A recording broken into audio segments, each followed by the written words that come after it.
Então a gente está aqui com o Erivelto Oliveira, nosso entrevistado.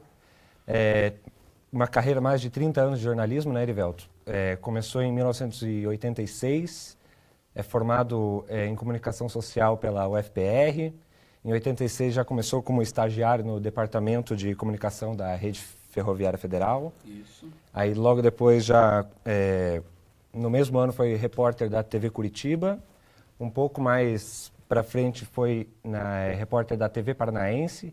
E aí depois, com o tempo integrado, virou o que a gente conhece como Rede Paranaense de Comunicação, a RPC.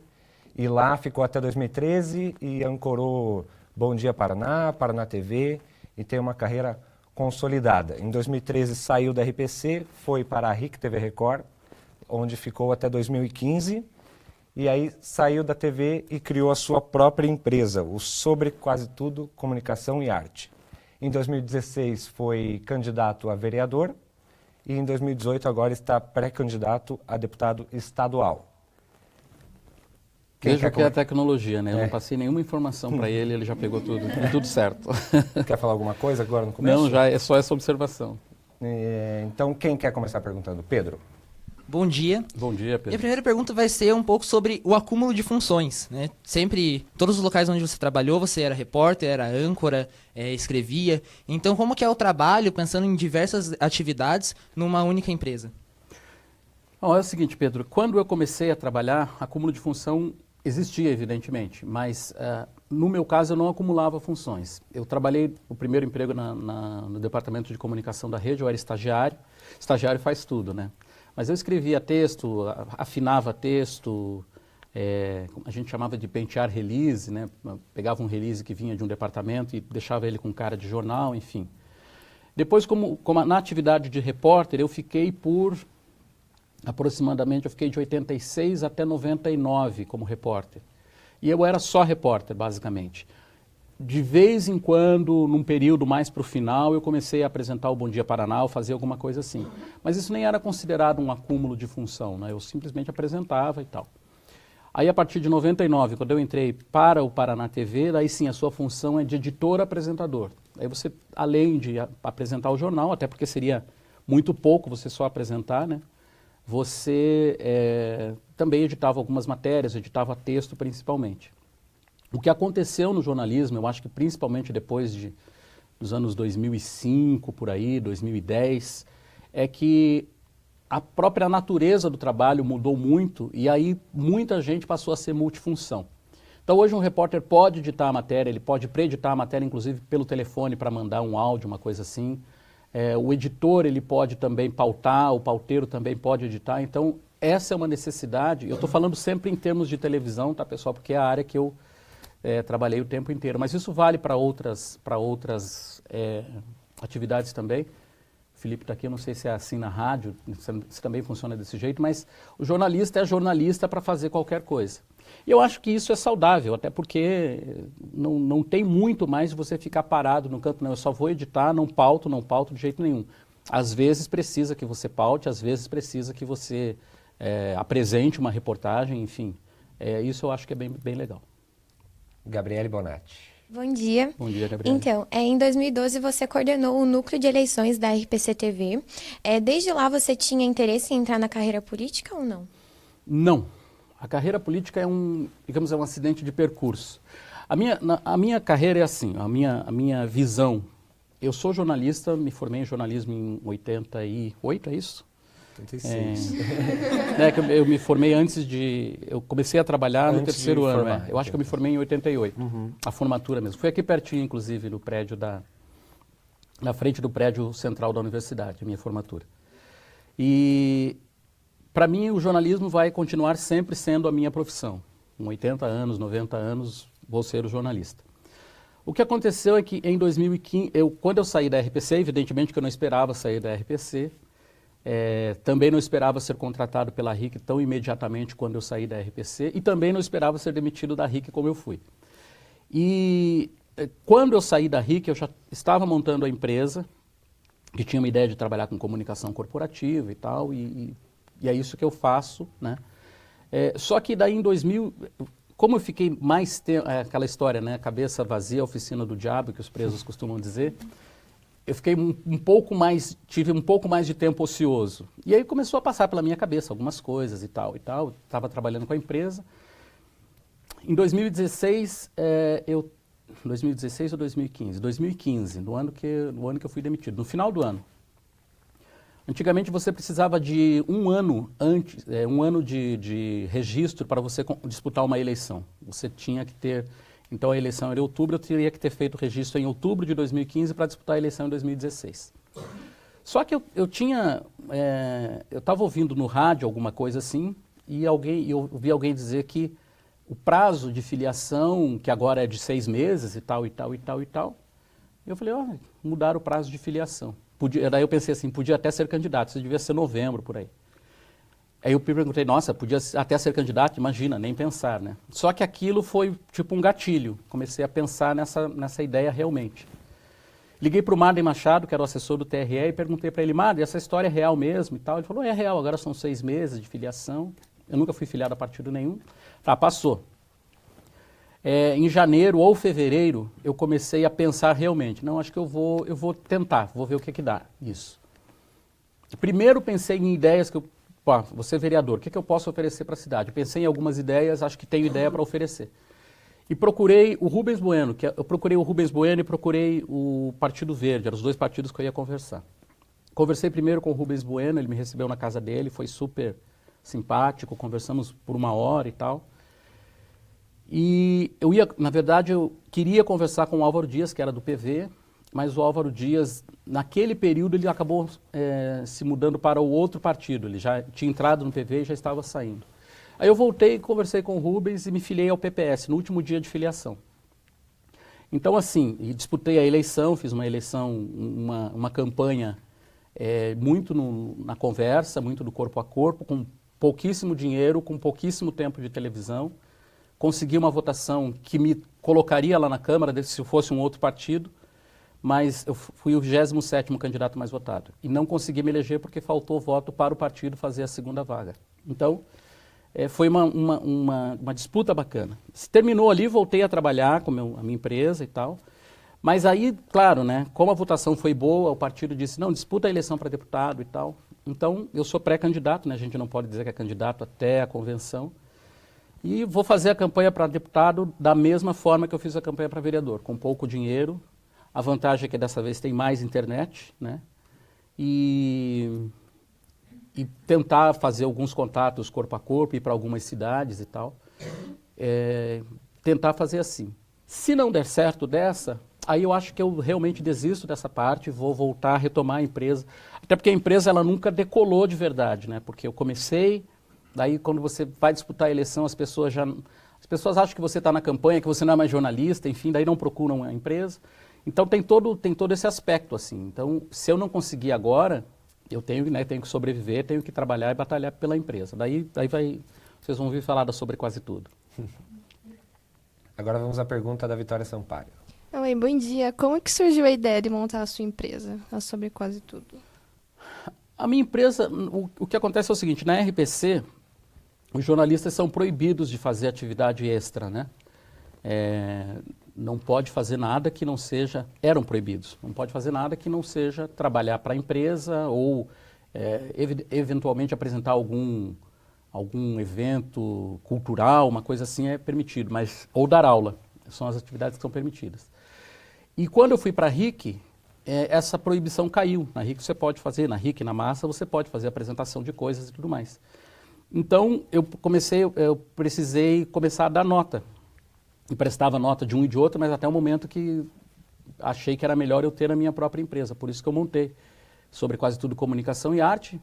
A arte tem aí porque eu também gosto muito de arte, tenho uma banda, sou meio músico, assim. Então, por isso que eu coloquei comunicação e arte, porque é uma coisa... Eu fiz curso de direção de produção, de teatro também. Então, acho que...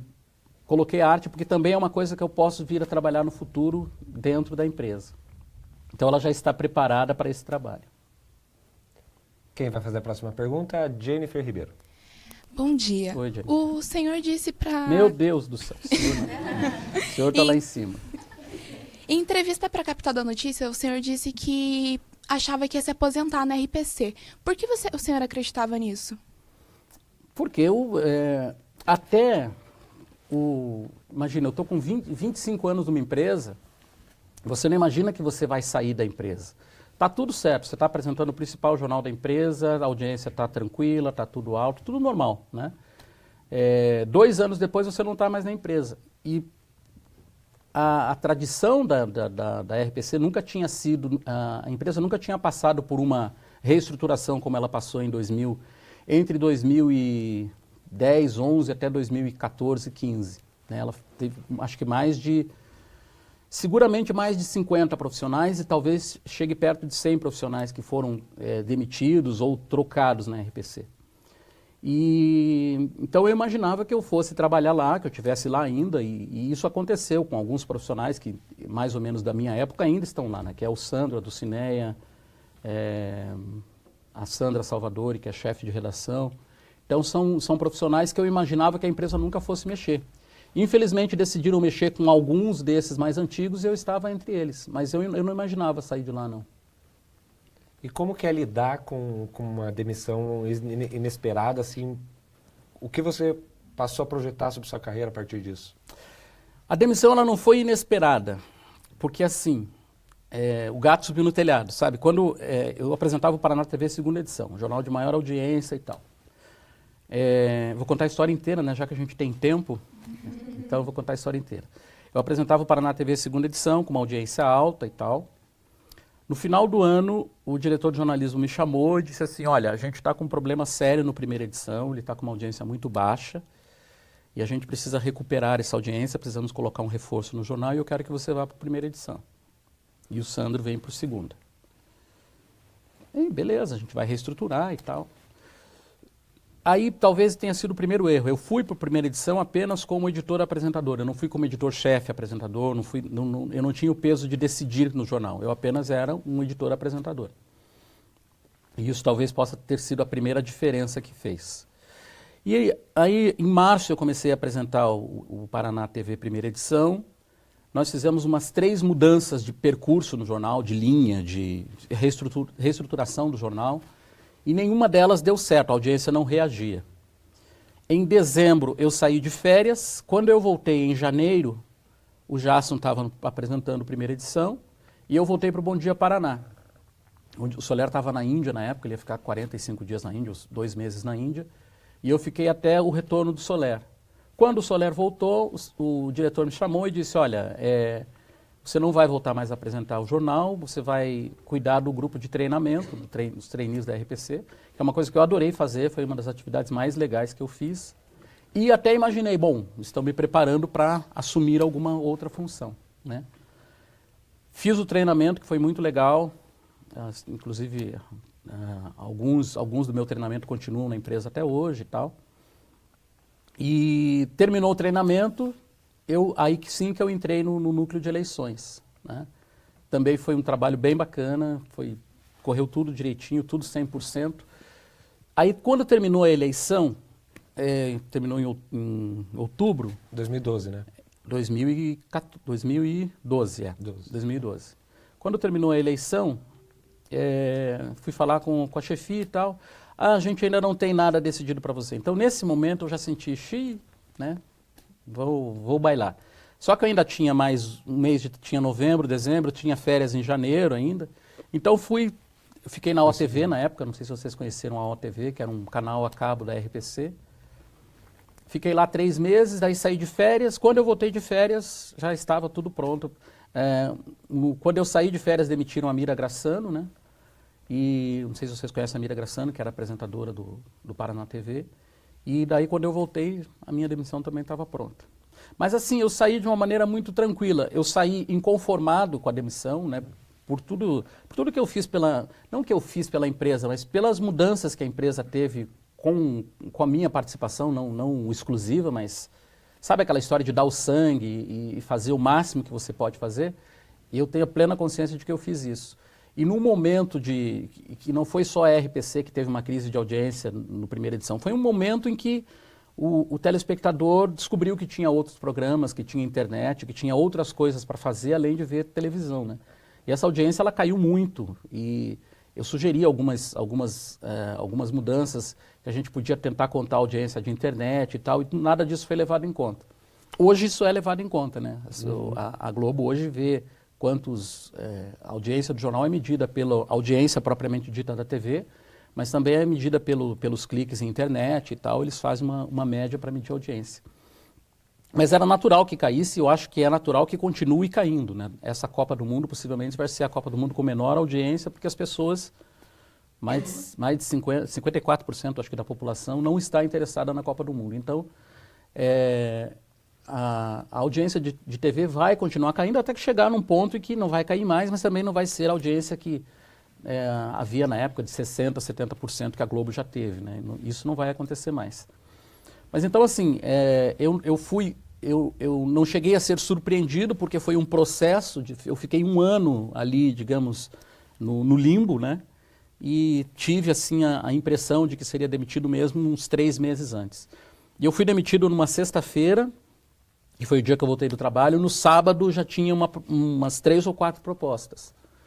E aí eu fiquei até abril negociando e tudo, e entrei na RIC. Fiquei 2 anos na RIC, daí também na RIC foi uma coisa que foi surpreendente, até porque o jornal também estava indo bem, e também numa sexta-feira disseram, olha, a empresa, uma decisão aqui, a empresa está te desligando, porque o jornal não é o que eles querem que seja e tal, e saí. Então foi isso. Próxima pergunta, Júlia Val. Bom dia. Oi. Você elaborou o projeto, o canal Brasil de Cor. Eu queria que você contasse um pouquinho sobre qual é o objetivo desse canal. O canal Brasil de Cor é uma coisa engraçada. Ele surgiu, quando eu tive essa ideia, eu estava apresentando o Paraná TV, melhor, eu apresentava o Paraná TV segunda edição. Isso deve ter sido em 2009, 2010, por aí. Eu peguei uma lauda para bater, uma pesquisa do IBGE, que dizia lá que o Brasil tinha, metade da população brasileira era composta de negros e pardos. E eu bati aquela lauda, li aquilo e me chamou a atenção. Puxa, onde é que estão? Imagina aqui nessa sala quantos negros tem? Só um, né? Só você aí. Você é pardo, né? Você também, então? 2. Essa proporção, ela não fechava. Não fecha em Curitiba, não fecha em lugar nenhum do Brasil. Você não vê os negros na proporção de população. E eu fiquei com aquilo, que engraçado isso, né? A gente não vê negros nessa proporção em televisão, em novela, em jornal, em banco, mercado, não vem. E ficou aquela ideia na minha cabeça. Um pouco depois, eu fiz um projeto, chamava Brasil Negro Brasil. E mandei esse projeto para a Globo, para o Schroeder, que era o diretor de jornalismo na época.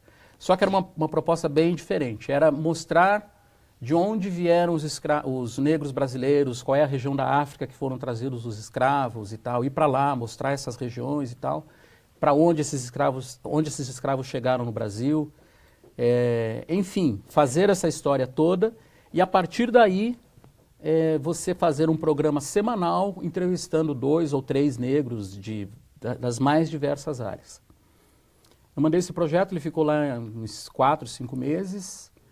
Aí eu mandei uma pergunta para o Schroeder se ele tinha visto o projeto. Ele falou que sim, tinha visto, mas ele estava saindo da direção de jornalismo para assumir a direção geral da Globo. E tinha passado esse projeto para o Ali Camel, para o Ali Camel ver. E eu acho que o Ali Camel não viu. E algum tempo depois eu saí da empresa e nunca mais tive retorno da Globo em relação a isso. E aí fiquei com aquela história, ficou lá na gaveta. E daí quando eu saí da RIC... Na verdade, eu saí da RIC em 2015 e daí veio a ideia de eleição, mas aquela ideia de fazer o canal sempre me perseguia, assim. Até que eu fiz um curso de coaching em final de 2016, E aí daquelas, não sei se algum de vocês já fez curso de coaching, vocês são muito novos para fazer, mas uma das atividades do curso eu coloquei para mim, eu vou colocar em prática esse canal. E aí comecei a procurar parcerias, repórter cinematográfico que eu passe a fazer imagens, editores e tal. E depois de um bom tempo consegui um repórter cinematográfico e uma produtora que topou editar o material. 2 amigos meus da RPC, que já não estavam mais na RPC. E daí comecei a pensar como é que seria isso, comecei a pautar, ver as pessoas que podiam entrar no programa. E eu acredito que esse Brasil de Cor é um projeto ainda, porque eu entendo que o Brasil não tem nada parecido, embora exista o Espelho do Lázaro Ramos, né, vocês conhecem, o Espelho ele tem uma outra proposta. O Espelho ele faz entrevistas com pessoas de qualquer cor, sobre qualquer assunto não, faz entrevistas com pessoas de qualquer cor, e com negros ele trabalha muito a questão racial. O Brasil de Cor não é para trabalhar a questão racial propriamente dita, embora alguns entrevistados até tratem disso. O Brasil de Cor é para tratar o negro como uma pessoa igual. Um médico negro falar sobre um problema médico. A última entrevista, a que está no ar, entrou no ar, não é bom, né? Foi postada essa semana, com o Antônio Carlos Gomes, que é preparador físico. Ele fala sobre a Copa do Mundo, fala sobre preparo físico e tal. Em nenhum momento ele fala que é negro, a palavra negro não entra nessa entrevista. A anterior é com o Ernides Brito, que é locutor também, em nenhum momento entra a palavra negro. Então, a ideia é fazer um canal que as pessoas falem sobre assuntos diversos. É isso que eu acho que falta na televisão brasileira. Você ter um programa sobre economia e entre os economistas estar lá 2 negros, um japonês. A gente não tem essa pluralidade de raças no Brasil. Então é essa a ideia. Evidentemente que algumas pessoas falam sobre a raça, porque é uma questão que ainda pega muito e tem sido cada vez mais forte a sensação racial no Brasil. Nós estamos, não sei se próximo de um conflito, mas estamos próximos de discutir isso mais e mais. Então eu acho que esse canal ainda tem um caminho para percorrer. Eu vejo esse canal numa TV aberta, um programa semanal que seja, mas eu acho que é importante. Próxima pergunta, Gabriela Pavanelli. Isso, bom dia. Bom dia, eu quero saber se você se sente mais à vontade criando o seu próprio conteúdo no canal ou se você prefere apresentar o jornal na TV. Eu acho que são a mesma coisa que você perguntar para um pai qual filho que ele gosta mais, né? São coisas diferentes, tá? É óbvio que quando você tem o controle da situação, né, o meu canal, eu digo meu canal porque ele é meu, por enquanto, né? Mas eu acho que logo esse canal pode nem ser mais meu totalmente. Eu posso vender essa ideia, posso compartilhar essa ideia e aí outras pessoas também vão trabalhar, também vão sugerir assuntos. Por enquanto, inclusive ele nem é mais tão meu assim. Eu costumo dizer o seguinte, esse canal ele é fruto de uma parceria. Algumas entrevistas eu até faço sozinho e edito sozinho, mas o canal ele tem o trabalho de dois repórteres cinematográficos que já produziram, tem trabalho de um editor de vídeo, tem trabalho de 2 jornalistas, uma em Londres e uma em Cuiabá, que já produziram vídeos para o canal, tem o marido de uma jornalista que fez imagem, a filha da outra que fez imagem, então já tem aí 8, 9 pessoas que também, de certa maneira, contribuíram para o canal. E com pautas que eles encontraram lá na região onde estão e sugeriram e eu topei. Então, eu me sinto muito à vontade, eu acho que, por isso que eu digo que o canal tem caminho para seguir ainda. Ele está em torno de 50 entrevistas, né? Ele entrou a primeira entrevista foi postada em março do ano passado e já tem em torno de 50 entrevistas lá. Eu nem consigo lembrar hoje de todos os entrevistados que estão lá, o que eu acho ótimo, né? Porque já ficou uma coisa maior do que eu tinha imaginado. Eu tinha imaginado fazer esse canal por 6 meses e daí sim sair para vender a ideia. Hoje ele está lá, eu não tive tempo ainda de sair por causa de campanha, por causa de outras coisas, mas assim que outubro terminar, seja ou não seja eleito, daí sim eu vou trabalhar essa ideia de vender o canal fora. Lucas Basílio com a próxima pergunta. Bom dia. Em novembro de 2017, você deu uma entrevista para a Gazeta do Povo, onde você menciona que o Brasil é um país de várias cores. Então, para você, o que falta para o jornalismo ser uma profissão de várias cores? Eu acho, eu tenho até uma teoria, porque tem um vídeo, um dos vídeos de propaganda, chamada do canal, dizia assim, o Brasil tem mais de 50% da sua população negra e parda, e aí uma pergunta, onde eles estão, né? Estão nos lugares que deveriam estar. Mas aí talvez tenha uma certa culpa da própria imprensa. A imprensa não mostra não se preocupa em mostrar negros em funções diferentes. Por que eu digo isso? Eu nunca vi um produtor ligar para um hospital e perguntar assim, escuta, vocês têm algum médico negro aí? Vocês têm algum especialista negro de tal área? Vocês têm alguma enfermeira negra? Quando você vai fazer uma pauta? E essa talvez pudesse ser uma preocupação para você mostrar mais. O que acontece hoje, e tem umas 2 ou 3 entrevistas no canal que falam isso. Criança é muito de referencial, né? A criança, talvez até, não sei se é o caso de vocês, mas algumas, eu canso de ir em lugares que as pessoas dizem assim, eu via você quando era criança e dizia, eu vou querer ser jornalista também. Crianças negras mesmo. A própria Letícia Costa, não sei se vocês conhecem, que é Miss Curitiba, foi Miss Curitiba em 2017, a entrevista dela é uma das que comenta isso. Ela faz jornalismo ali na ali na Saldanha Marinho, qual é o nome da universidade ali? Uninter. Ela faz jornalismo ali, está terminando o curso. E ela disse isso, que falta para os negros referência. Ela me via na televisão e via Dulcinea na televisão e imaginava, puxa, eles são negros, eles conseguiram chegar lá, eu também consigo. Só que criança normalmente não tem esse referencial, principalmente crianças negras e pardas. Elas não veem médico na televisão, não veem advogados na televisão, não veem... Então elas acham que elas não podem chegar lá. Então é um mecanismo, sem querer copiar a série, mas é um mecanismo que acontece que o negro acaba sendo invisibilizado na televisão e também não dá estímulo para que outros negros que não veem negros na televisão também apareçam mais. Eu acho que é uma questão de você pensar na televisão de uma maneira diferente, pensar nas atividades de uma maneira diferente. Quem vai fazer a próxima pergunta? O Giovanni Mendes. Bom dia. Tudo bom, Giovanni? Você comentou agora há pouco que sempre foi um fã de música. Então eu queria saber qual a sua relação com a música atualmente e se você continua se apresentando por Curitiba com a sua banda Som na Chapa. Opa! A minha relação com música começou com 3, 4 anos. Eu só não sei se eu nasci cantando, que ninguém me contou isso, mas eu sempre gostei de música, assim. Quando eu era criancinha, eu pegava a vassoura, não sei se vocês conhecem vassoura, existe vassoura ainda hoje? Uma vassoura de palha, eu fazia aquilo de guitarra, pegava um outro cabo, fazia de microfone, cantava e tal.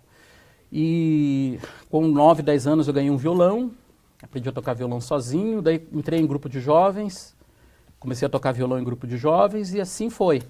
E alguém aqui conhece o DEACO? Já fez DEACO, conhece? Então eu fiz DEACO em 1981, toquei no DEACO até... Acho que eu fiquei no DEACO até 96, em 2 períodos, né? Mas fiquei até 96, 98 no DEACO. E no DEACO um dos amigos do DEACO, que era o Ivan, ele montou essa banda, ele tinha um estúdio na casa dele e ele foi chamando, me chamou o Marcelo, o Helder, todos do DEACO, e a gente montou essa banda, era um sexteto. E a banda já tem 17 anos. A gente começou a tocar lá e nós tocamos já em lugares bem bacanas. Assim. Tocamos no Era Sol Que Faltava, tocamos no Guaíra, tocamos vários bares de Curitiba. E o problema é que, como cada um tem uma profissão, a gente não consegue dedicar-se à música como eu, por exemplo, eu gostaria de me dedicar um pouco mais. Eu nunca, na verdade, consegui aprender direito o instrumento que eu toco, que é baixo. Eu toco muito de ouvido.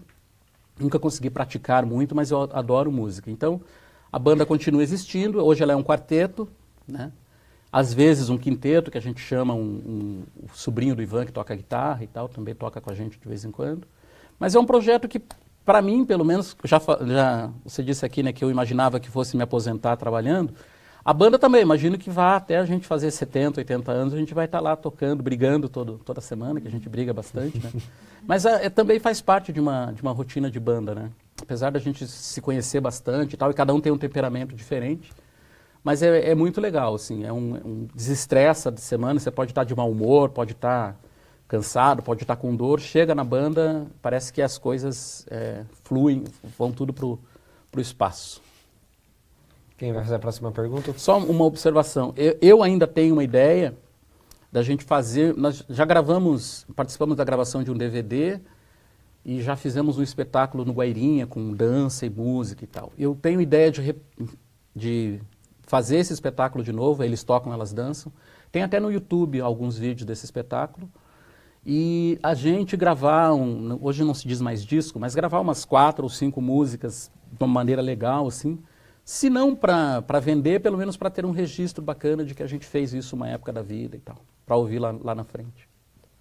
Felipe Matheus, lá atrás. Bom dia. Eu queria saber qual área você se identifica mais, como um político, ou dos anos na TV, ou sou músico, ou um dono de empresa, e também se uma TV te enviasse uma proposta hoje, se você aceitaria. Hoje não, acho que só se for uma proposta muito boa, tá? Mas hoje eu acho que não. Por que eu digo não? Porque eu estou com esse projeto agora de eleição, né? Então, nunca digo desta água não beberei, porque como eu falei para vocês, a minha profissão é ser jornalista. Então, qualquer outra coisa que vá competir com o jornalismo, vai perder, né?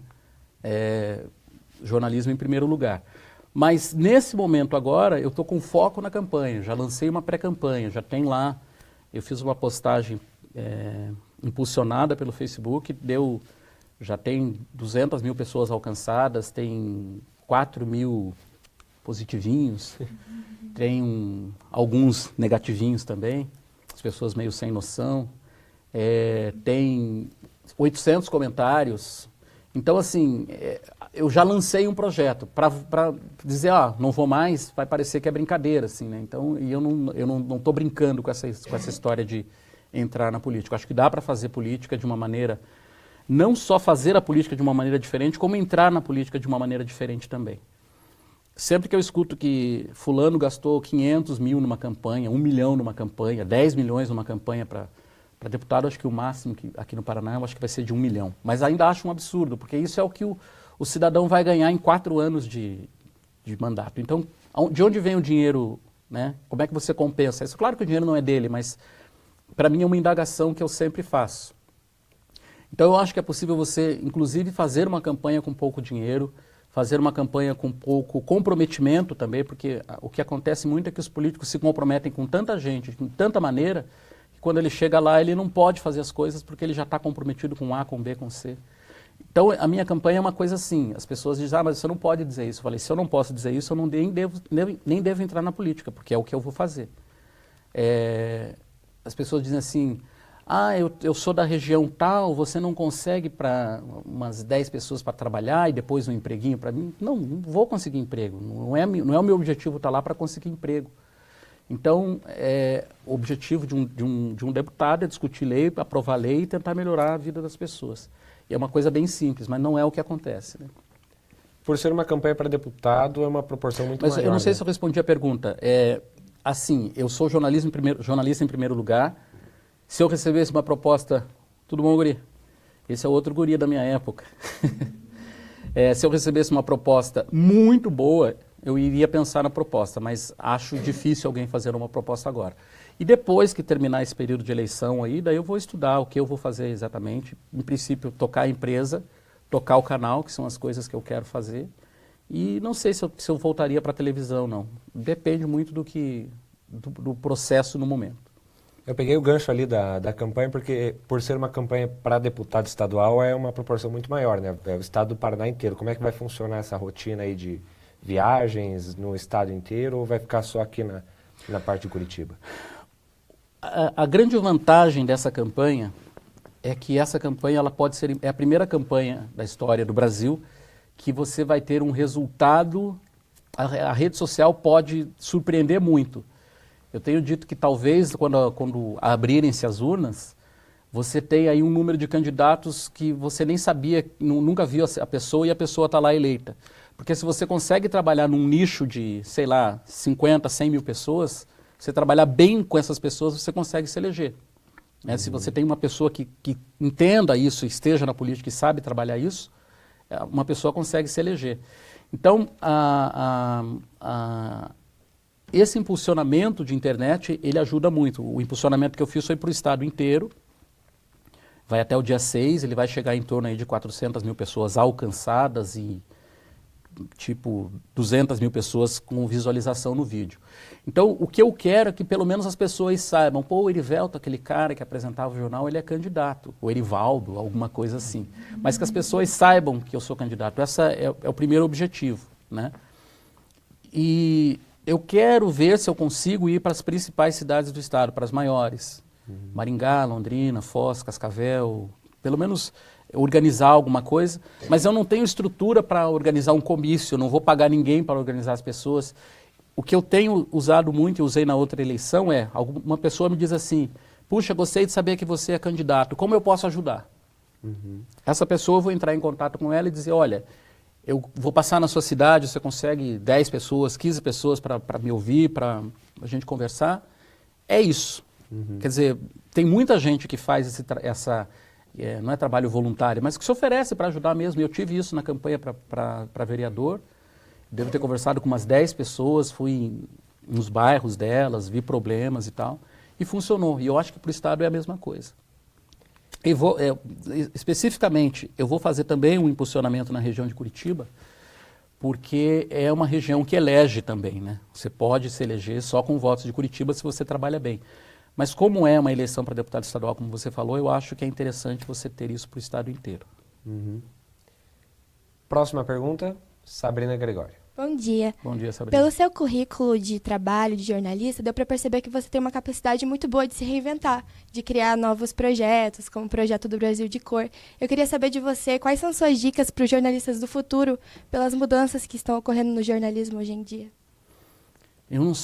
Na verdade, você se reinventa quando você precisa se reinventar, né? Eu nem sabia que eu me reinventaria, como ele disse, né? Eu imaginava que eu fosse me aposentar na RPC, não ia precisar nunca criar nada de novo. Mas as circunstâncias me levaram a fazer isso, e se para mim, em 30 anos, a comunicação saiu da máquina de escrever para nem sei o que se diz hoje, para o teclado de celular, vocês digitam com uma facilidade muito grande em teclado de celular, né, uma dificuldade que eu pelo menos tenho. Eu prefiro usar aquele do Samsung que você escreve, eu não consigo digitar nas letrinhas, assim, tem uma grande dificuldade. Mas até nesse aspecto, as pessoas, talvez daqui a uns 20, 30 anos, elas já nasçam com um dedo mais preparado para o celular, o dedo mais fino, enfim, eu acho que essas coisas vão acontecer naturalmente na espécie humana. Mas, então, estou dizendo, se para mim, em 30 anos mudou tanta coisa, e nos últimos, de 2010 para cá, vocês não imaginam o avanço que deu na tecnologia. É uma coisa absurda, assim. Então, eu acho que vocês vão estar, vocês já estão na faculdade sendo desafiados todos os dias. Vocês já estão acompanhando o que está acontecendo, né? Acho que foi em 2010, né, que acabou, 2012 que acabou a obrigatoriedade do diploma, né? Um pouquinho antes, acho que 2009. 2009? Então, imagina, não precisa mais de diploma. Naquela época, o que a gente imaginou? Puxa, vamos fechar as faculdades de jornalismo, ninguém mais vai se formar em jornalismo. E aconteceu exatamente o contrário. As empresas continuam contratando jornalismo, novas faculdades abriram concursos e a concorrência do curso continua grande. Então, vocês já têm o desafio do vestibular, de passar no vestibular em primeiro lugar, e tem o desafio da tecnologia. Vocês hoje conseguem editar um vídeo no telefone, conseguem fazer uma matéria, quem está acompanhando a Copa do Mundo aí, né? Eu estava ouvindo hoje a Band News, não sei se vocês escutam a Band News. O Barão lá da Rússia, ele está falando com o Brasil exatamente como eu estou conversando com ele aqui, com zero de delay. Absolutamente zero de delay. Não sei o que eles fizeram, você sabe que tecnologia que eles usam para...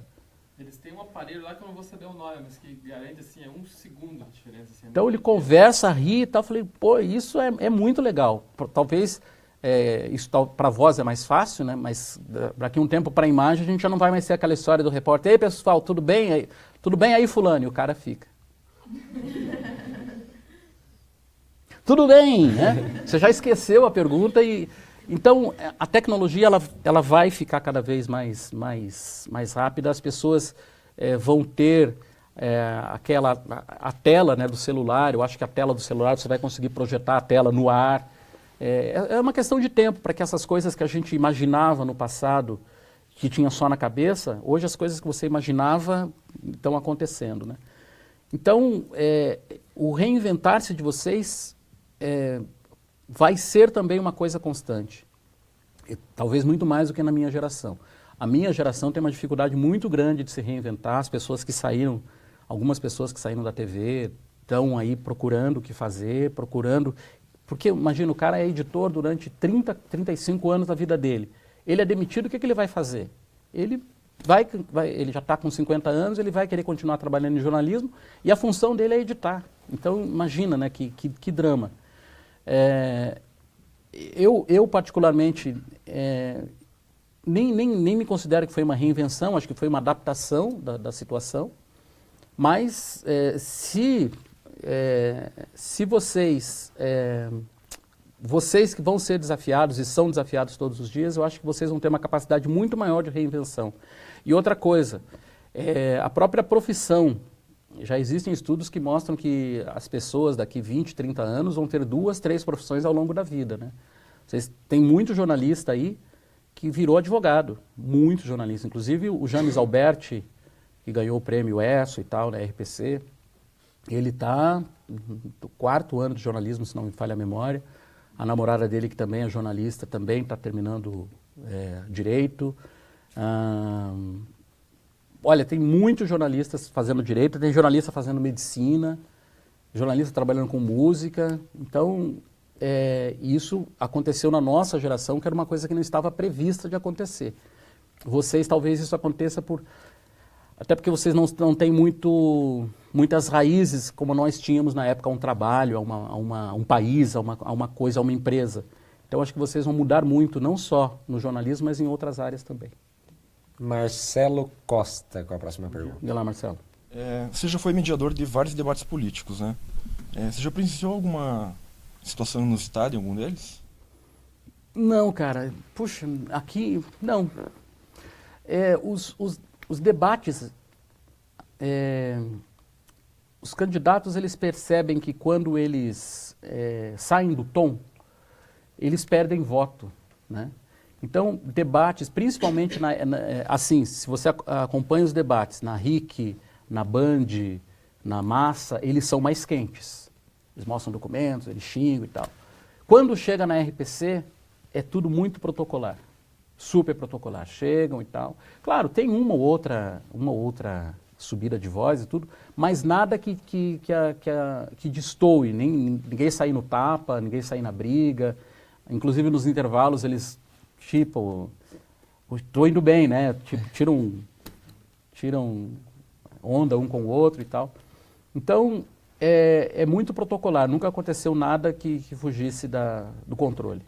Você já mediou algum debate fora do estado? Porque às vezes eles procuram um mediador isento, né? Que não vote na região. Eu já mediei debates fora de Curitiba, né? Já mediei acho que todas as cidades do estado onde tem RPC, menos em Paranavaí, mas Ponta Grossa, Londrina, Maringá, Cascavel, Foz, eu mediei debates, às vezes até 2 no mesmo ano.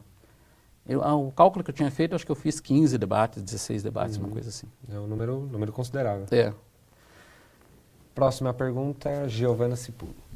Bom dia. Bom dia, você citou anteriormente que você tinha como proposta para o canal ficar só durante 6 meses. Você sente como se ainda tivesse um objetivo a alcançar por ter continuado o canal até hoje?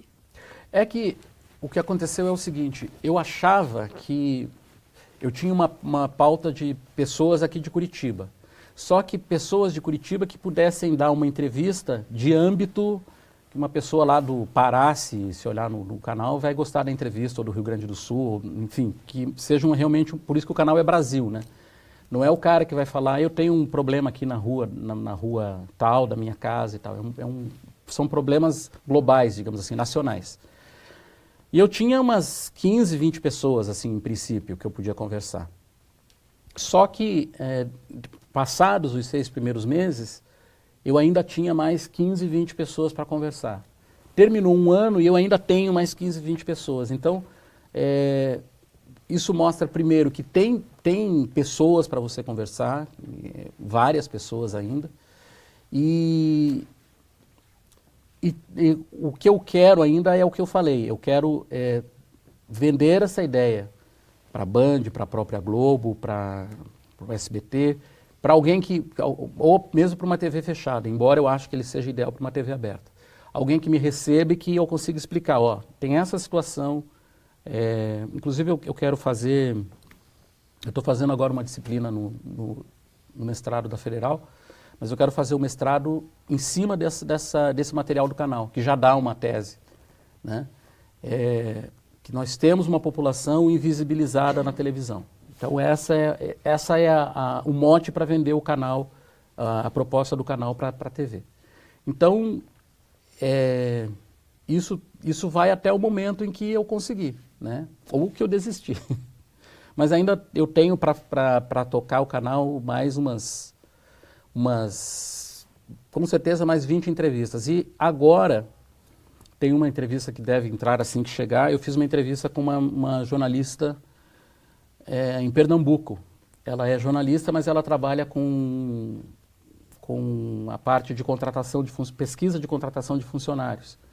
Então eu mandei as perguntas para ela, gravei as perguntas, mandei para ela, ela vai me responder as perguntas e eu vou editar. É um formato diferente para o canal. Então agora eu descobri uma forma de abrir para o Brasil. Tem uma menina do Panamá também que eu vou fazer a mesma coisa, ela mora no Panamá, eu vou mandar para ela as perguntas também, ela vai me responder. Então fica até mais tranquilo, eu não preciso nem sair de casa para fazer o material, que a tecnologia permite, né? Próxima pergunta, Noêmia. Bom dia. Tudo bem?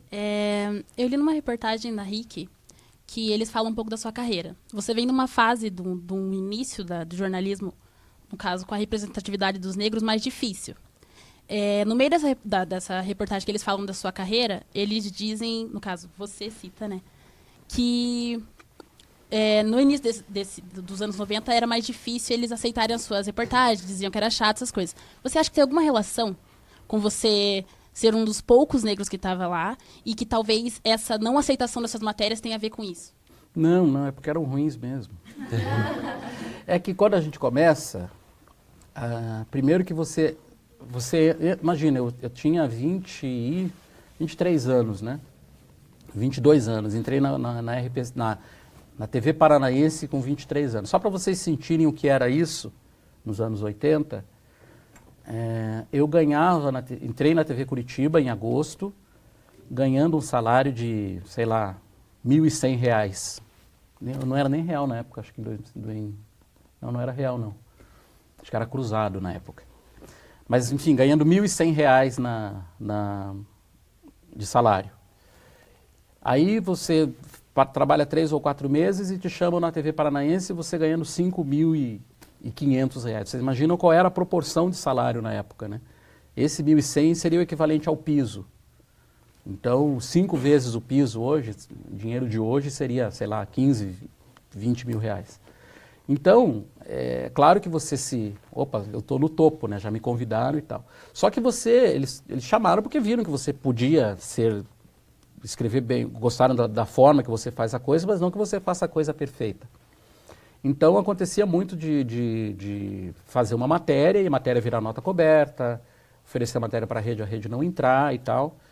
E eu cheguei até a conversar com o diretor de jornalismo da época, eu falei, puxa, o que está acontecendo, por que as minhas matérias não entram? Ele falou, vai atrás, corre, mostre que você tem capacidade. E naquele ano, ou um pouco depois, aconteceu uma enchente em União da Vitória. Eu estava trabalhando, estava de manhã ali no Parque Barigui fazendo uma reportagem, e a gente tinha rádio nos carros ainda, não sei nem se vocês sabem o que é rádio.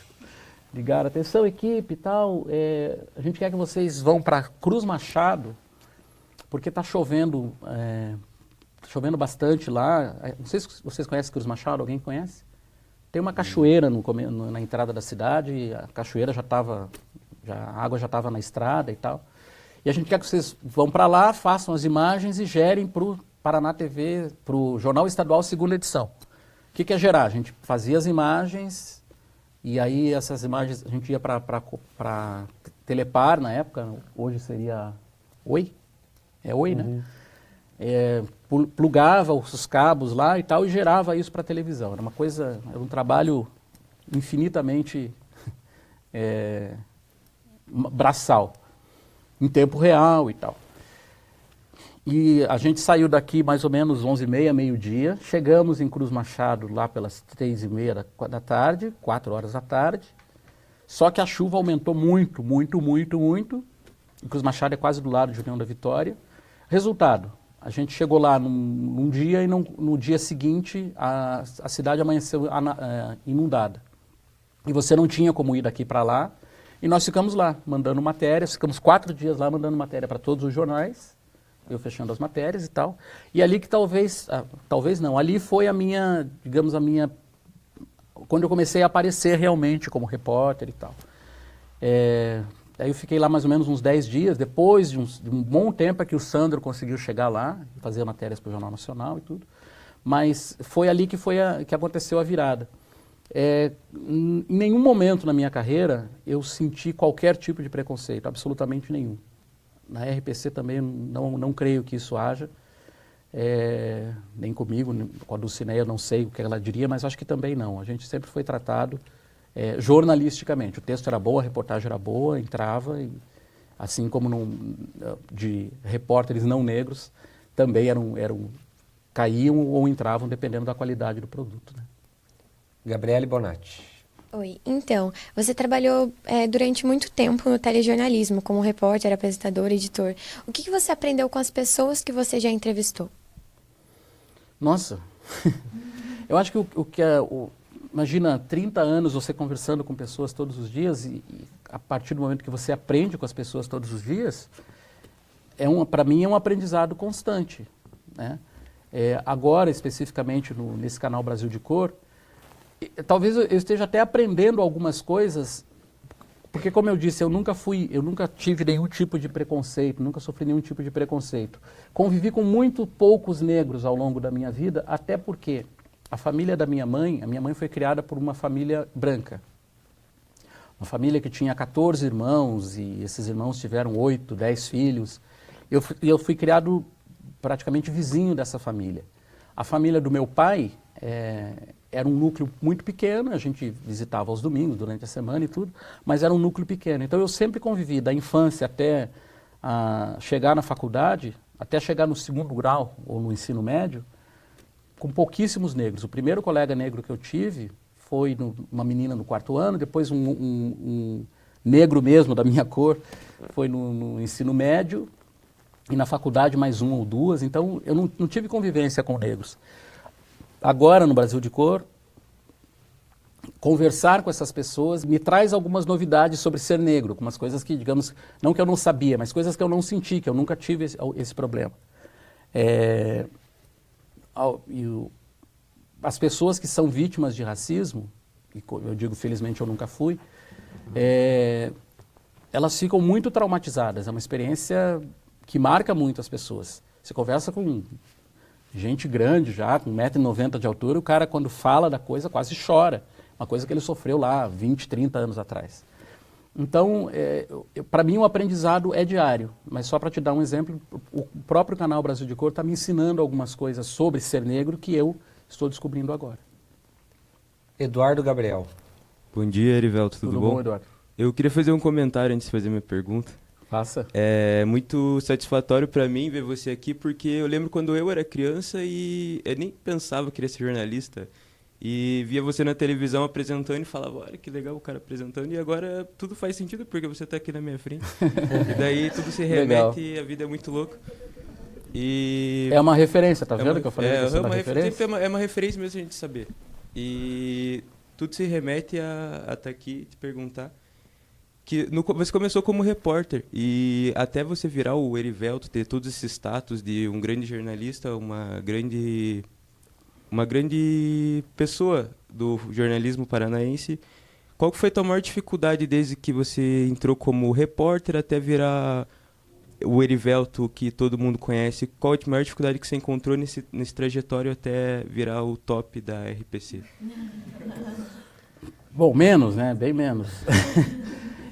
Bom, em primeiro lugar, eu não me vejo assim como essa... Eu não sei se eu não acredito muito no meu potencial, né? Até uma coisa, só abrindo um parênteses aqui, é uma coisa engraçada. Teve uma menina, uma dessas muitas meninas que fazem, como é que é, videolog, né, de moda e de maquiagem e tal. Ela deve ter a idade de vocês, se não for mais nova. E ela viu um vídeo do Brasil de Cor, que eu fiz uma série sobre maquiagem no canal, né? E ela colocou uma observação lá: puxa, gostei muito do seu canal e tal, e papapá. Eu também tenho um canal e eu acho que você tem potencial. Então eu acho que eu tenho potencial mesmo, assim. Mas eu não me coloco como o último biscoito do pacote. Eu sou um jornalista que tem uma carreira, né, que seguiu o caminho lógico da carreira. E esse caminho só não é mais lógico porque eu saí em determinado momento da empresa. Talvez ele pudesse até ser mais completo. Eu acho que eu não diria nem dificuldade, tá? Porque as coisas foram realmente de uma maneira crescente, assim. Comecei como estagiário, fui trabalhar numa TV pequena, depois fui trabalhar numa TV que ainda era pequena, mas que estava crescendo, que foi o caso da RPC. A empresa foi crescendo, eu fui crescendo junto. Talvez o que eu tenha sentido, a parte mais difícil, foi aquele período depois que eu terminei de fazer as eleições e que eu fiquei meio sem função na empresa, tipo, esperando a hora de ser demitido, sabe?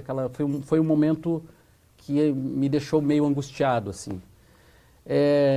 E outro momento agora, principalmente nos últimos... Eu cheguei a pegar o começo da Lava Jato, mas não peguei a fase das prisões e tal, né? Não cheguei...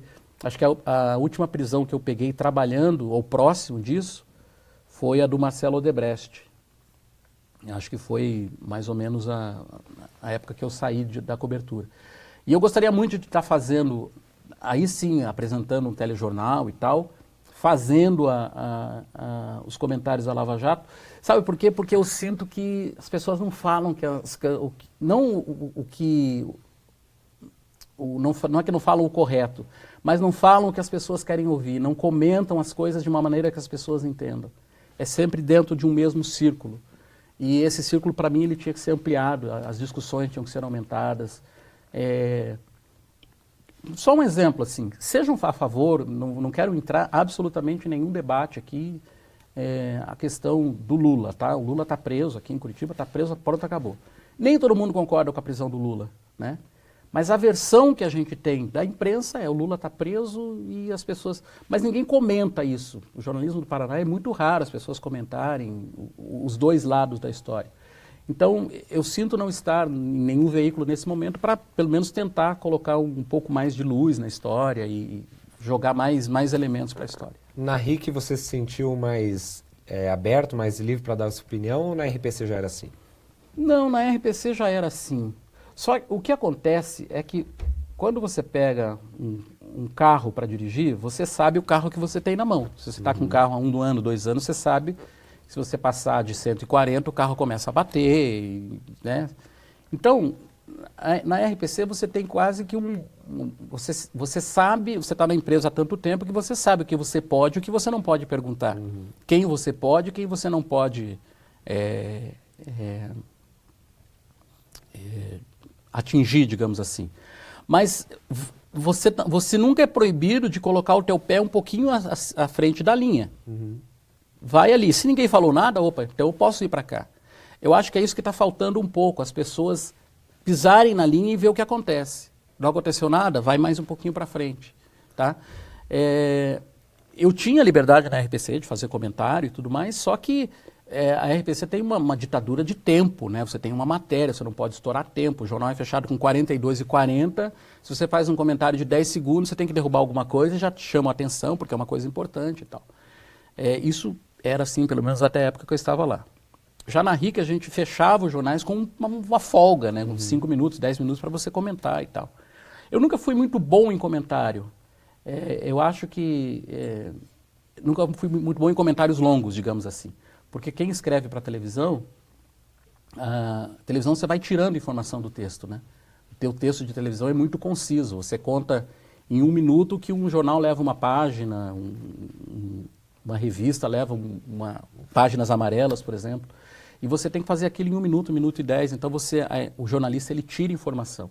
Em função disso, eu nunca fui muito bom em comentários longos, mas algumas frasezinhas que você coloca numa história tem mais repercussão do que um comentário longo, né? Fazem Então, diferença. Próxima pergunta, César Augusto. Bom dia. Em matéria da RIC, você comenta que você sempre se imaginou em uma redação. Até no seu período de estudos, era isso que você queria. Como que foi para você não ir para essa área e como que foi para você o começo da sua carreira na televisão? Então, é assim, eu sempre imaginava a redação como até os anos 90, a redação era um ambiente totalmente inóspito, né? Era muito enfumaçado, jornalistas fumam muito ainda, eu acho. Bebiam muito café, né? Do lado da máquina de escrever. Então, era um lugar barulhento, com cheiro de cigarro, esfumaçado, um monte de gente ali batendo e tal. E eu imaginava, Curitiba tinha duas, se bem que a Gazeta do Povo ainda tem uma redação legal, vocês já foram na redação da Gazeta? Não. Ainda é uma redação bem grande, assim. Mas nos anos 80, as redações elas eram, imagina, uma mesinha de madeira, com uma máquina de escrever em cima, um lugar amplo e tal. Eram as redações da minha época. Eu me imaginava ali, naquele espaço. Nunca na minha vida eu tinha imaginado trabalhar em televisão. Talvez até por causa de falta de referência, né? Não tinha nenhum... O repórter negro tinha o Narciso Assunção, que era mais ou menos da minha idade, mas ele começou um pouco antes de mim. Mas nunca imaginava trabalhar em televisão. E quando eu comecei a trabalhar em televisão, foi muito difícil, porque a faculdade, na minha época, ela não dava, embora tivesse disciplina de telejornalismo e tal, mas a primeira reportagem que eu fui fazer, eu não sabia como fazer uma reportagem de televisão.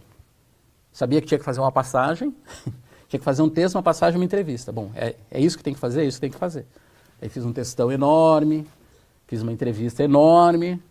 Na hora de gravar, isso é a primeira, tá? A primeira reportagem. Na hora de gravar a passagem, primeira tentativa, não deu. Segunda, não deu. Terceira, não deu. 25ª, não deu. Eu já estava suando, estava desesperado, porque o entrevistado do meu lado dizia, não, calma, vai dar certo e tal. Até que eu acertei, suado muito, ficou feia e tal, mas acertei e tal. E aí, a partir dali, eu comecei a pensar, puxa, a coisa não é tão fácil assim, você tem que melhorar. E eu comecei a ver mais televisão, comecei a ver mais reportagem, comecei digamos, copiar estilo, e a gente sempre copia de alguém, né? Um pedaço de um pedaço de outro. Eu gostava muito do Cílio Bocaneira, não sei se vocês conhecem, é um jornalista, ele é da Globo News ainda, ele faz o Sem Fronteiras, eu acho.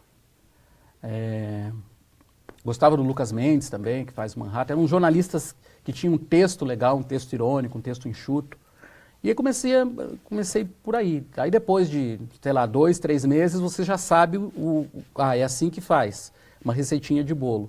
E assim foi durante um tempo, até que aí você cria o teu estilo, você cria as coisas que você cria a sua própria receita. Mas basicamente foi isso. Você foi o primeiro apresentador da história do Paraná TV, em 1999, ao lado da Maria Flores. Como é que foi assumir esse projeto? Porque antes tinha apenas o Jornal Estadual, né, que era até apresentado pelo Jason Goulart, no comecinho da carreira dele ainda. Como é que foi assumir esse projeto, você e a Maria? Esse projeto, na verdade, para mim, ele surgiu muito por acaso. Vou contar a história inteira também, já que temos tempo, já acabando já. A RPC começou a pensar esse jornal uns 2 anos antes e tal. Na verdade, um ano e meio antes, porque em São Paulo entrou o SPTV, que era com o Chico Pinheiro e não me lembro quem apresentava com o Chico Pinheiro. E ele e a ex-mulher dele, eu acho que era. Carla Vilhena. Acho que era Carla Vilhena, mas não tenho certeza. Mas eles criaram o SPTV, que tinha um helicóptero, era um jornal dinâmico e tal, era feito por jornalista, tinha opinião, tinha matérias de comunidade, você cobrava da autoridade ao vivo, a pessoa ia lá reclamar ao vivo. Era quase um programa, não era nem um jornalístico, ele era quase um programa de auditório. Assim, eles tinham um auditório no programa e tal. E a gente recebeu, a RPC recebeu algumas fitas desse programa. Engraçado, né? Recebeu fitas, eles mandavam a fita, você botava a fita e tal. recebemos algumas fitas e, na verdade, eu não estava no projeto ainda. Eles viam as fitas lá e tal, um grupo lá de notáveis, né, que fazia esse trabalho. Já tinham escolhido o apresentador, a apresentadora, que era a Maria Flores, ela veio de Londrina para esse projeto, e o diretor escolheu um jornalista da TV que ele era editor de imagens, ele era editor de VT, ele trabalhava no Jornal Nacional, editava matérias para o Jornal Nacional. E ele ia ser o apresentador do jornal. E aí começaram a gravar pilotos, entrou o ano de 99, janeiro, fevereiro, gravaram pilotos e tal. Mais ou menos ali por março, abril, a TV fez um piloto, digamos, final, e mandou para a rede. E a rede viu o jornal e tal, e falou, pô, o jornal tá bacana, tá legal e tudo, mas ele tem muita novidade. Ele tem apresentador novo, apresentadora nova, vinheta nova, nome novo, forma diferente de fazer notícia. Vocês têm que colocar nesse jornal alguma coisa que identifique o jornal com o Paraná. Talvez um apresentador ou a apresentadora. E no meu caso, no começo de 99, eu estava começando a fazer matérias para o Jornal Nacional. Quer dizer, é um processo que tinha na TV. Você começava a fazer uma matéria, mandava, eles não aceitavam, voltava, ia para o Jornal da Globo, enfim. Eu já tinha feito umas 4, 5 matérias nesse sentido. O diretor de jornalismo ficou na seguinte situação, ele tinha que botar, a Maria Flores já tinha vindo para o jornal, aí ele pensou nos 3 homens que ele tinha como opção, que eram eu, o Sandro Dalpículo, que já era repórter de rede, e o Idenilson Perim, não sei se vocês se lembram dele, que também era repórter de rede. E eu que iria, possivelmente, me tornar repórter de rede que inteira esse Jornal Nacional. O Sandro não se interessou pela ideia, que estava bem no Jornal Nacional. O Perim estava querendo sair da TV, aí ele falou que não queria o projeto, estava querendo mudar a vida dele. E aí sobrou a última bola, o Marcos veio falar comigo e falou, olha, a gente tem uma proposta para fazer para você aí, só que o teu projeto de JN vai para o espaço, porque tal e tal, quer fazer o teste para apresentar o jornal. Aí eu fiz o teste, gravei, depois de um tempo gravamos o piloto, mandou para a produção do Rio e... agora tá legal, o Erivelto é uma pessoa que as pessoas identificam com o Estado, identificam com a RPC e tal, fica ele fazendo o telejornal. Então, assim que foi o processo de começar esse jornal. E foi o primeiro e o segundo ano desse jornal foram muito legais fazer. Na época ainda era no Castelo do Batel, né? Era no Castelo do Batel. E porque a gente tinha carta branca, digamos assim, né? A gente colocava... faltando água em Colombo. A gente mostrava que estava faltando água em Colombo, botava um link em Colombo, botava outro link na Sanepar e a pessoa falava direto com o diretor da Sanepar e tinha pau todos os dias no jornal, assim, briga e defesa. Depois nós tivemos um auditório também nesse telejornal, durante uma época teve um auditório. Tivemos helicóptero para fazer, então era um telejornal que dava gosto de fazer, era muito legal. Depois, por uma série de razões e de cortes e tal, ele encolheu um pouco e ele ficou um pouco mais comportado do que ele era, né? Digamos, entramos um pouco mais no padrão. Até porque você consegue cobrar uma empresa na primeira, na segunda, na terceira, na quarta vez. A partir do momento que o cara sabe qual é o esquema do jornal e você convida a pessoa para dar uma explicação, a pessoa já não vai mais, né? Então a gente começou a não ter mais as brigas, porque as pessoas simplesmente não iam mais. Fazíamos alguns editoriais assim e tal, mas não é a mesma coisa que a pessoa ali, né? E aí teve a história do Bellinati em Londrina, que foi cassado, enfim, por causa de irregularidades com a empresa de telefone. Teve muitas coberturas muito legais, a venda do Banestado, a venda da Copel, coisas muito legais que nós fizemos no Paraná TV. Foram quantos anos de Paraná TV? De 98 até 2011. 2011. Foram 13 anos. Próxima pergunta, Luiz Felipe. Bom dia, Erivelto. Tudo bom? A minha pergunta é, a gente teve ontem aula de apuração e reportagem, a gente comentou um pouco sobre reportagens difíceis ou notícias difíceis de se dar. Queria saber, desses 30 anos de carreira, qual que foi a notícia mais difícil que você já deu, ou qual foi a reportagem mais difícil que você se envolveu, tipo, situações extremas? Isso foi uma reportagem em Guaratuba, deve fazer entre 25 e 30 anos. nós estávamos em Guaratuba, que a TV sempre mandava equipes para lá na temporada, né? Bem de manhãzinha, assim, tomando café, liga o chefe de reportagem dizendo, escuta, a gente precisa que vocês vão lá para Guaratuba. Nós temos a informação aí que parece que desabou um prédio lá em Guaratuba, a gente precisa ir lá para saber o que aconteceu. Aí terminamos o café e arrumamos o carro, a gente estava ali quase na saída para o ferryboat já de Guaratuba. Quando nós chegamos no ferryboat, tinha um carro de socorro dos bombeiros no meio da baía. Nós entramos no ferryboat e fomos atrás desse caminhão. E quando nós chegamos no local do desabamento, não sei se vocês conhecem a história do edifício Atlântico. Acho que é talvez a história de tragédia do Paraná, uma das maiores tragédias, assim, no mesmo ponto. Era mais ou menos 7h30 da manhã, as pessoas estavam, a maioria levantando, ou dormindo, ou tomando café, e o prédio simplesmente veio abaixo, né? O prédio estava cheio de moradores, morreram 32 pessoas, se não me falha a memória, nesse acidente. E quando nós chegamos lá, tinha uma equipe de bombeiros lá meio sem saber o que fazer, né? Tipo, não podia pisar nas coisas, que podia ter pessoas, chamando mais gente para ir. Então, e depois chegou uma outra equipe da RPC também, e nós ficamos lá durante 48 horas. Dessas 48 horas, saímos durante mais 6 horas para dormir, mas não conseguia dormir, né? Porque voltamos para o espaço lá para acompanhar. E foi uma cobertura muito difícil, porque primeiro sobrevivente, legal e tal. Pô, tem uma pessoa aqui, puxa, ela está morta, vamos tirar. Então, você começava a ver as pessoas saindo mortas, ou as pessoas sofrendo, as pessoas chorando, né? O cara que saiu 5 minutos antes para ir comprar pão, voltou, o prédio estava caído, o cara ali desesperado. Então, tem todo tipo de história ali nesse conflito. E foi uma cobertura muito difícil, assim, a ponto de que quando terminou essa cobertura, eu fiquei com, sabe, aquele peso, assim, com dor nas costas e tal. Eu não sou muito de chorar, mas uma vontade, assim, de chorar, de gritar, de fazer alguma coisa, porque foi um peso muito grande. Foi uma reportagem legal e tudo, deu uma cobertura bacana, mas seria o tipo da reportagem que, se eu pudesse não fazer, que se esse fato não tivesse acontecido, eu acharia melhor do que ter feito essa reportagem. Próxima pergunta, o Lua Soares. Bom dia. Tudo bem, Lua? Em 2012 você coordenou o programa de treinamento da RPC. Eu gostaria de saber como foi esse projeto.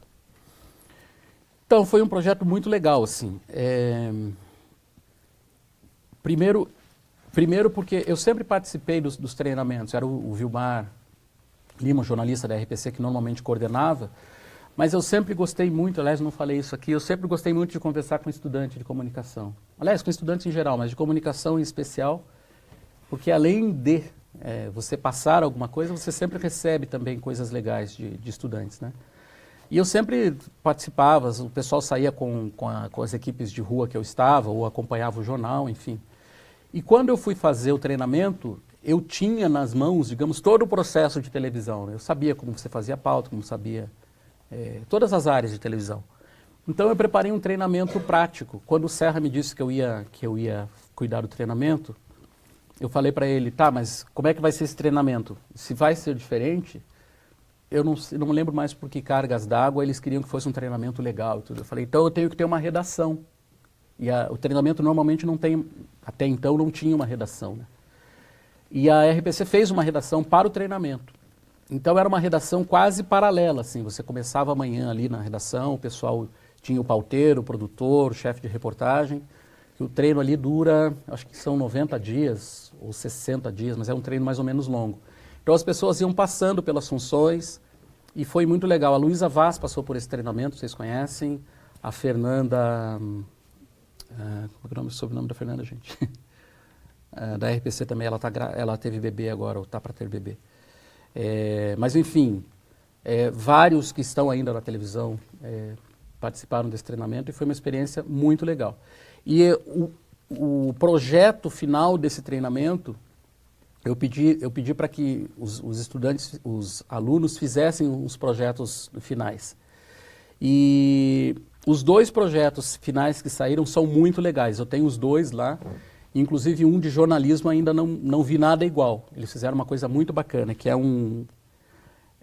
é um jornal em que você, vamos colocar assim, uma grande reportagem, tá?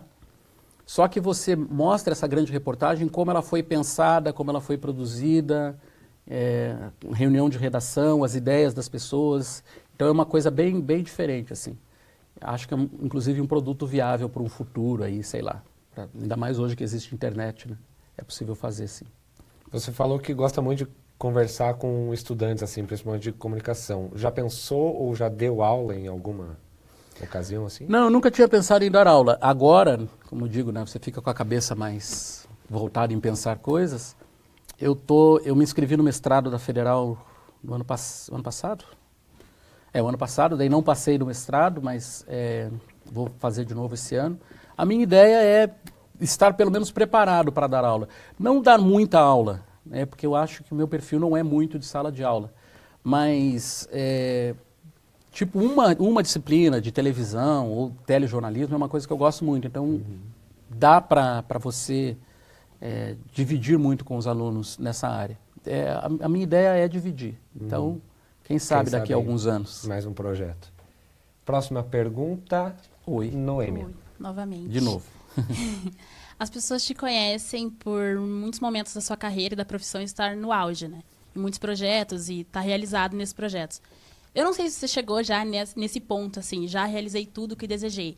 Mas eu queria saber qual o momento de maior realização, assim, uma coisa que você tenha conquistado, que você almejou há muito tempo. Não sei se isso aconteceu, mas talvez em algum momento você tenha dito, agora estou realizado. Ou... Não, acho que a vida é sempre de novos desafios, né? É mais ou menos como um pai, né? Que quando o filho anda é uma festa, depois a outra festa quando ele faz um ano, ou ao contrário, né? O que acontece primeiro. Aniversário de 5 anos, sempre é comemorado. Então, assim, para mim, talvez o momento de maior emoção que eu tenha vivido foi da minha formatura. Que minha formatura foi um evento na cidade, foi muito legal. Nós nos formamos na frente do prédio da Federal ali, no ano que a Federal completou 75 anos. E as formaturas de comunicação, elas sempre eram assim meio que relegadas a terceiro, quarto plano. Reitor não ia. Enfim, comunicação, sabe? Comunicação. Tem coisa mais importante para me preocupar, a formatura de direito, de medicina e tal. E nós fizemos a formatura ali na frente do prédio central, com a orquestra de harmônicas, com iluminação e tal, e com a presença do reitor, o Riad Salamuni, que é pai do Paulo Salamuni, o político. E foi uma cerimônia muito bacana, assim. E no final da formatura, eu não sei se foi por uma explosão, eu digo que eu sou difícil de chorar. Quando eu abracei a minha mãe, eu chorei muito, assim, porque foi um momento, eu estava me formando, e meus pais estavam ali, sempre me deram maior apoio para estudar e tal. Foi um momento importante. Mas daí para frente, cada conquista sua é uma conquista. O primeiro emprego foi uma conquista, entrar na TV foi uma conquista, entrar na RPC foi outra. Apresentar a primeira matéria que vai ao ar, você fica todo feliz. A primeira matéria que vai ao ar na rede, você fica mais feliz ainda. Então, você tem que saber aproveitar esses momentos assim de alegria e de realização, mas não tem o momento de realização da minha vida e eu não cheguei ainda aonde, até porque eu não sei aonde eu vou chegar, né? Se é que vou chegar em algum lugar. Estou caminhando agora, nesse momento agora, como eu digo para vocês, estou trabalhando para chegar na Assembleia. Se não chegar, vou trabalhar para o canal entrar numa rede. Se não chegar ao canal, vou cuidar da minha empresa para a empresa crescer. Enfim, vai mudando os projetos conforme a necessidade. Pedro Henrique Talim, próxima pergunta. Você comentou que sofreu a demissão da EPC na sexta e no sábado já tinha propostas. O que fez escolher a RIC e qual a diferença das duas emissoras, principalmente na questão de proximidade com o público? Porque a Carla Vilhena já comentou que lá no SP São Paulo ela tem uma proximidade maior do que já no Fantástico, que ela também já apresentou. O Sandro Dalpíccolo fala da proximidade muito grande no Paraná TV. Então, as duas emissoras, qual seria a diferença na relação, no contato com o telespectador? Eu acho que o detalhe da RIC é que o que a RPC tinha, por exemplo, ela começou a perceber que as pessoas podiam participar do telejornal. Criaram aquele vídeo na hora certa e tal, que as pessoas mandavam um videozinho das coisas que aconteciam. Não sei nem se tem ainda. E na RIC, de certa maneira, eles também usavam isso, mas eles usavam muito na RIC e-mails e-mail, né? As pessoas nem usam mais e-mail, né? Até no final acho que era já o WhatsApp. As pessoas mandarem mensagem e tal. Então, de certa maneira, você ficava mais próximo da pessoa, mais, digamos, on demand, assim. A pessoa tá mandando um bom dia, você diz, fulano tá mandando um bom dia, a gente também manda um abraço para as pessoas lá. Isso era uma coisa diferente.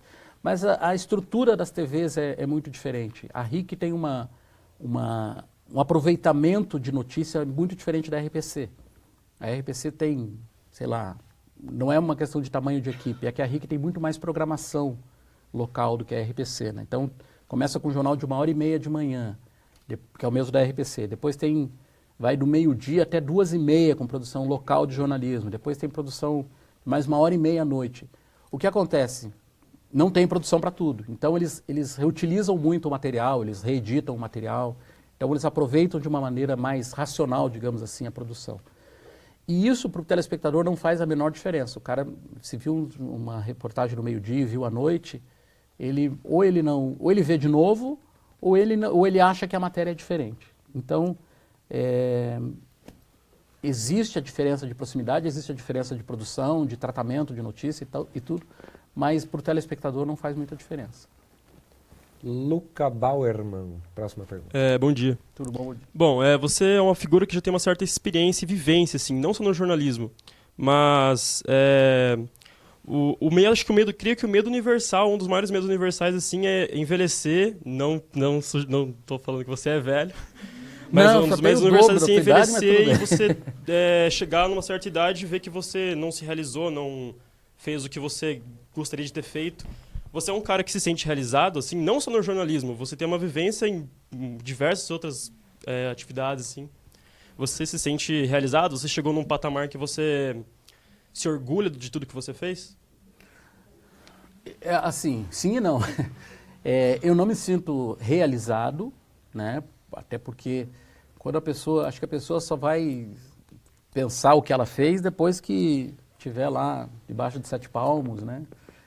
Fazer o balanço da vida. Isso acho que você só pode fazer quando você está mesmo, se você tiver a oportunidade, né, de estar morrendo e ter essa consciência.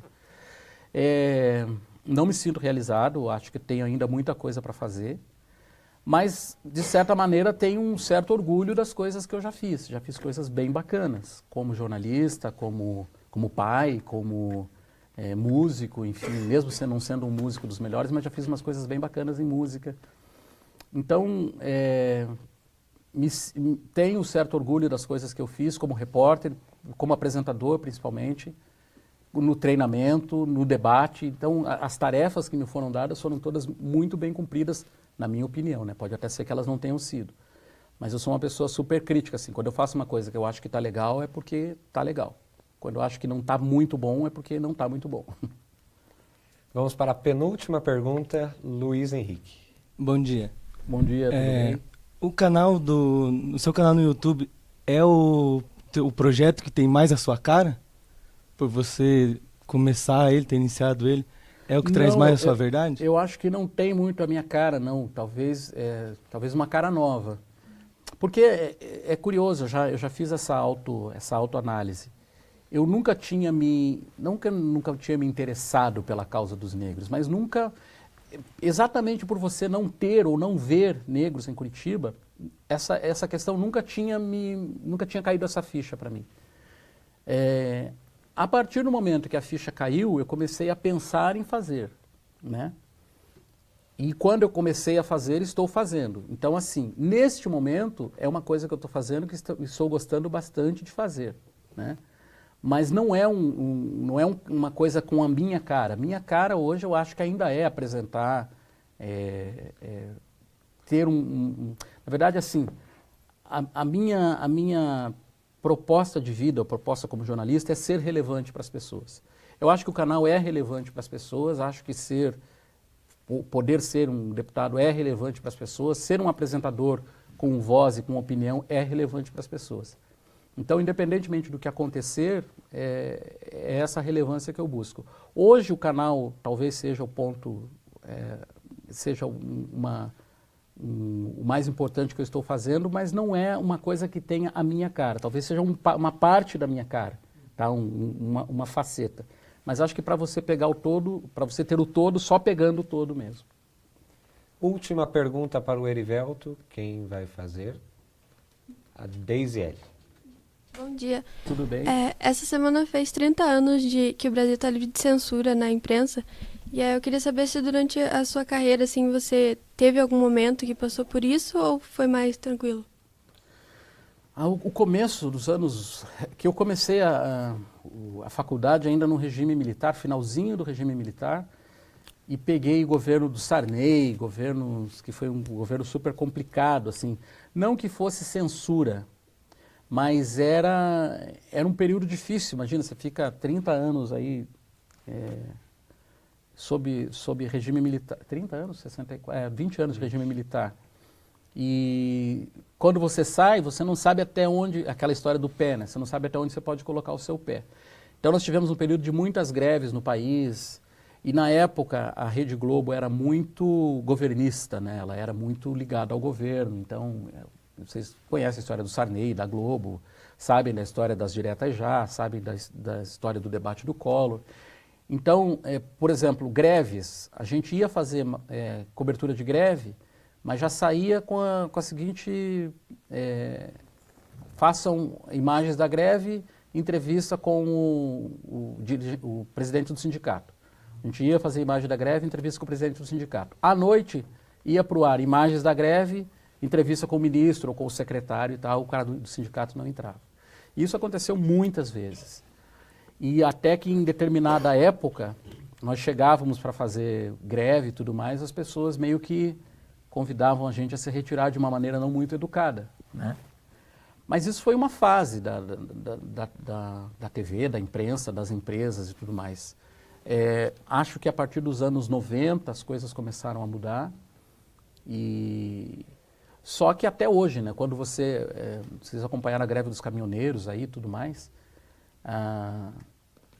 embora eu tenha achado que a cobertura foi um pouco over, mas não dá para dizer que o noticiário da Globo ele estava contra os caminhoneiros ou que estava favorável aos caminhoneiros. Mas as pessoas veem aquilo que elas querem ver. Então, não, tira da Globo porque a Globo não está dando a greve dos caminhoneiros. Pô, não deu outra coisa, né? E é óbvio, né? Se você tem um programa jornalístico, a greve dos caminhoneiros está afetando o transporte de leite, você diz que a greve dos caminhoneiros está afetando o transporte de leite. E aí as pessoas entendem isso como dizendo que a Globo está culpando os caminhoneiros pela falta de leite, mas a culpa não é deles. Numa análise lá profunda, isso pode até ser verdade, mas você tem que mostrar a notícia mais imediata ali. Então, passamos por essa fase mais difícil. Hoje nós temos creio que estamos num período de plena liberdade. Que eu não sei o que vai acontecer aí nos próximos meses, né, o próximo ano, não tenho a menor ideia do que vai acontecer, mas espero que a gente pelo menos continue daqui onde nós estamos para cima, que não tenhamos nenhum tipo de retrocesso. E com a internet hoje, com cada pessoa sendo uma emissora de televisão com o telefone na mão, acho muito difícil a gente ter retrocesso. Esse foi Erivelto Oliveira, nosso entrevistado. Muito obrigado. Obrigado. Quer falar mais alguma coisa? Queria fazer um convite para vocês que não conhecem o canal, para verem o canal, se inscreverem lá, também procurar minha página no Facebook, que eu acho que esse mês agora ela chega a 30 mil seguidores, que é uma coisa que é bacana, assim, né, você ter... Ela começou com 10 mil, né, quando eu comecei, faz 3 anos. E quando você tem seguidores aumentando todos os dias, significa que você tem alguma relevância ou as pessoas querem ouvir o que você tem a dizer. Então entrem lá. Até outubro ela vai ser uma página mais política, mas independentemente disso eu estou publicando vídeos antigos e tal. Facebook/Eri Oliveira. E o meu canal Brasil de Cor, YouTube/Brasil de Cor. Tem todos os vídeos lá para vocês verem. Se inscrevam lá também. Eu quero subir lá o número de inscritos. Tem 760 e poucos, que chega a 800 aí logo, tá bom? Obrigado pelo convite. Obrigado ao Pedro que fez o contato comigo pelo Facebook, né? E valeu, foi bem bacana ter conversado com vocês. Obrigado. Muito obrigado.